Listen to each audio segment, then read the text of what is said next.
हाँ, आप लोगों ने ये पढ़ा पिछले जितने भी आपके लेक्चर्स थे कि उसमें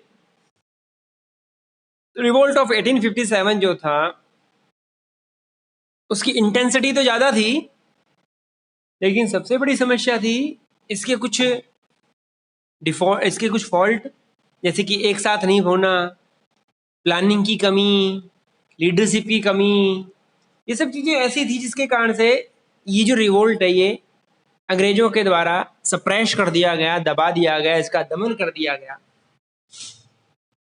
इसका मतलब ये नहीं है कि ये रिवोल्ट जो फेल हो गया, इसके काफ़ी पॉजिटिव इफेक्ट्स आए हमारे देश के लोगों के लिए।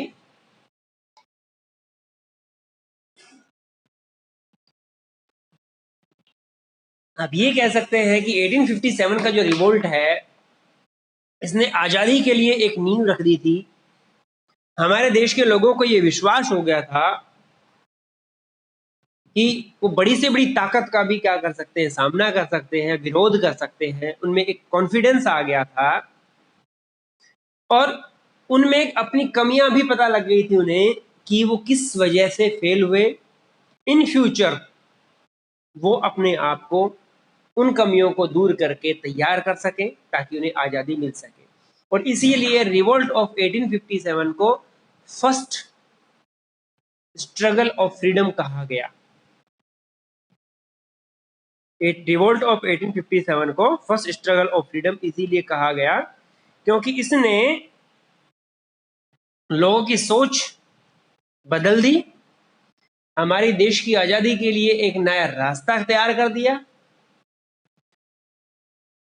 अब इसके क्या क्या रिजल्ट निकलते हैं वो हम डिस्कस करते हैं।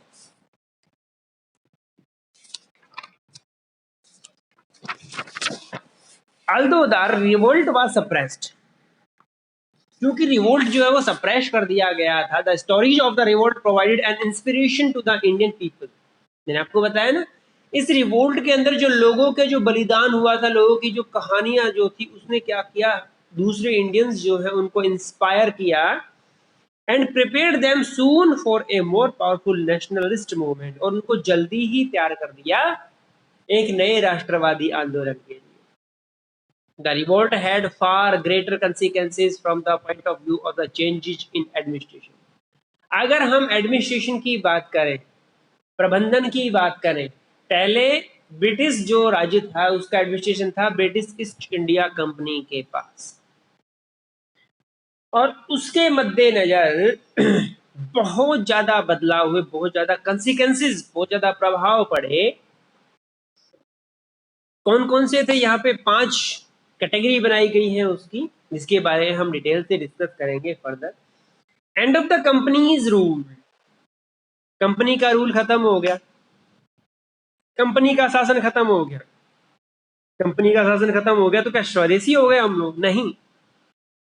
And changes introduced in administrative setup, अब हम कंपनी के रूल के अंडर ना हो करके सीधे ब्रिटिश गवर्नमेंट के अंडर हो। India's administration transfer to the British crown. British crown का मतलब जो शाही, जो वहां के जो राजा हैं उनके पास में governor general was given the additional title of viceroy. और इंडिया में जो गवर्नर जनरल थे उनको टाइटल दिया गया अब वाइसरॉय का।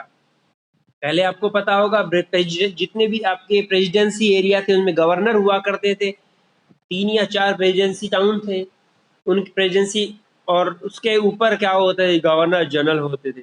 अब गवर्नर जनरल को वाइसरॉय का नाम दिया गया और सारी की सारी पावर किसके हाथ में चली गई? गवर्नमेंट के हाथ में चली गई, सीधे महारानी विक्टोरिया के हाथ में चली गई। दूसरा है creation of the post of secretary of state for India.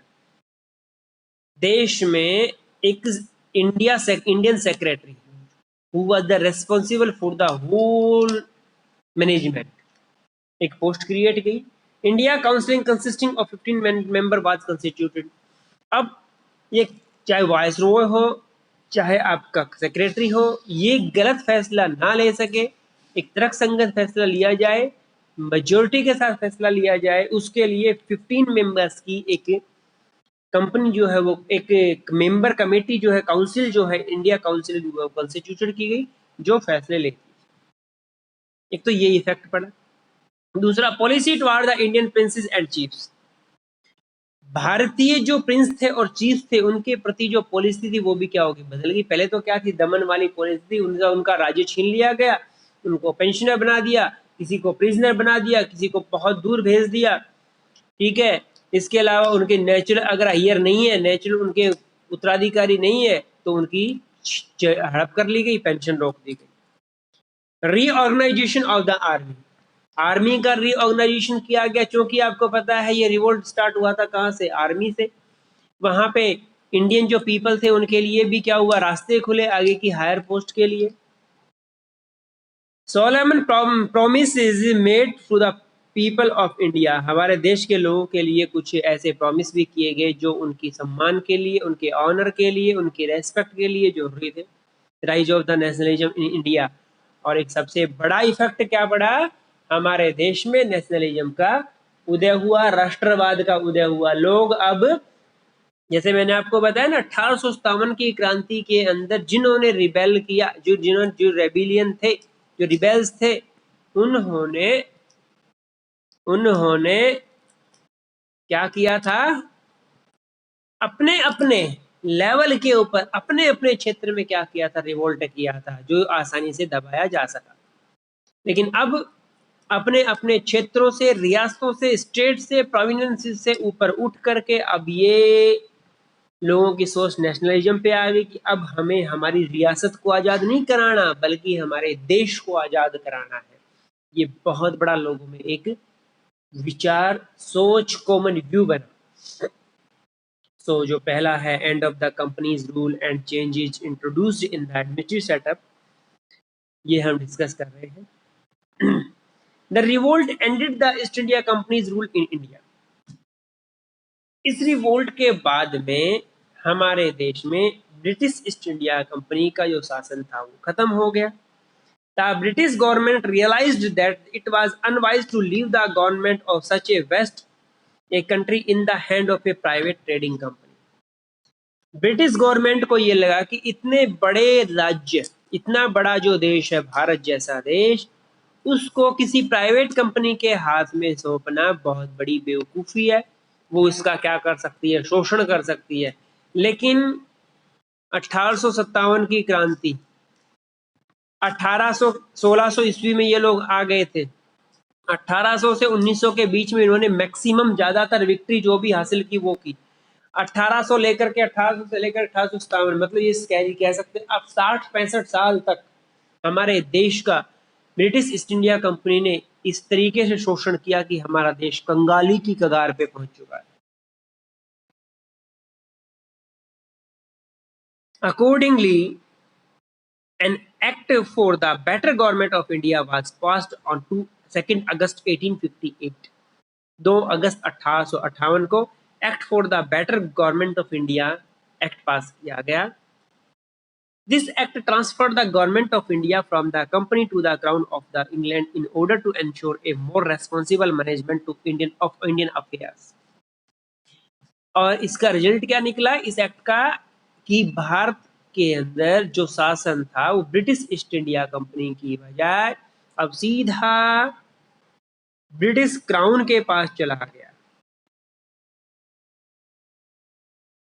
Crown of England, महारानी विक्टोरिया के पास चला गया, ताकि उन्हें, हमारे देश के लोगों को एक सही गवर्नमेंट, एक अच्छी गवर्नमेंट जो उनका अफेयर्स का भी ध्यान रखे, उनका भी ध्यान रखे, मिल सके। India was now to be governed by and in the name of her majesty. अब भारत में जो सरकार चल रही थी वो या तो हर मैजेस्टी, हर मैजेस्टी का मतलब यहाँ पे हर मैजेस्टी वर्ड जो यूज किया गया है वो महारानी विक्टोरिया के लिए यूज किया गया है, महारानी विक्टोरिया के नाम पर या उनके द्वारा चलने लगी। The governor general now received an additional title of viceroy और crown's personal representative. Governor general जो है वो अब कंपनी का गवर्नर जनरल ना होकर के अब बन गए थे वो वाइसरॉय।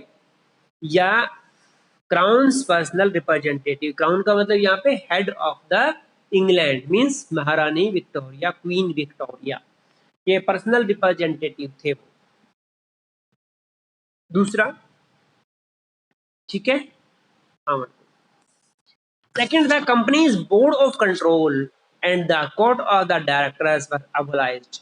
कंपनी के जितने भी जो थी आपकी संस्थाएं थी, जो मैनेजमेंट कमेटी थी, वो सब भंग कर दी गई। कंपनी का बोर्ड ऑफ कंट्रोल, उनके कोर्ट्स ऑफ डायरेक्टर सब भंग कर दिए गए। All their powers were transferred to the secretary of the state of for India. भारत का जो सेक्रेटरी जो थे उनके हाथ में पहुंच गई ये power. The India counselling consisting of 15 members was constituted to assist the secretary of state for India।